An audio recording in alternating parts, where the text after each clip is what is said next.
ఎవరినైనా మామయ్య బావగారు అని పిలువు, కానీ డాడీ అని మాత్రం నీ జన్మకు కారకుడైన వాడిని పిలవాలి.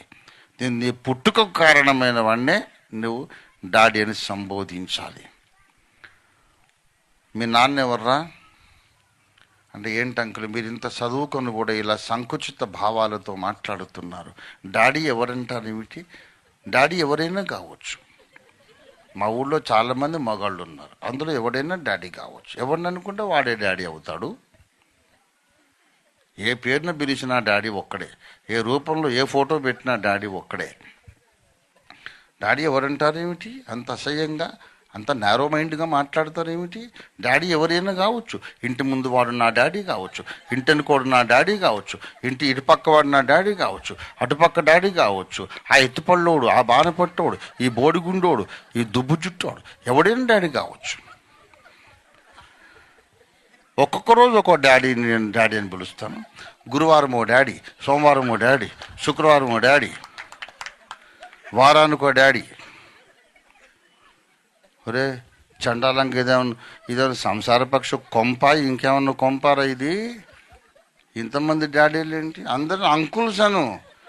డాడీ మాత్రం ఎవడో నీ డిఎన్ఏ టెస్ట్ చేస్తే తెలుస్తుంది. నీ డిఎన్ఏ టెస్ట్ చేస్తే భౌతికంగా నీకు జన్మనిచ్చింది ఎవరో తెలుస్తుంది. ఆ డిఎన్ఏ టెస్టే ఈనాడు జన్యుశాస్త్ర పరిశోధన ద్వారా ఆదాము హవ్వల వరకు దారితీసి వారిని చేసిన యెహోవాయే దేవుడని నిరూపించింది. కనుక ప్రియులారా, యేసు అసమానుడు. దేవునికి స్తోత్రం. హల్లెలూయా, హల్లెలూయా, హల్లెలూయా. యేసుతో పోల్చదగిన వాడు, యేసుతో పోలిన వాడని సరిపోల్చి చెప్పదగిన వాడు ఎవ్వరూ లేరు. యేసయ్య అసమానుడు. అందుకే ఆయనకు కిరీటాలు అక్కర్లేదు, ఆయనకు ఏం ఆయుధాలు అక్కర్లేదు, సింపుల్గా ఉంటాడు. ఓసారి యేసయ్యని అడిగా, నేను అడిగాను యేసు ప్రభు వారిని. అప్పుడు చందానగర్లో ఉన్నాను నేను.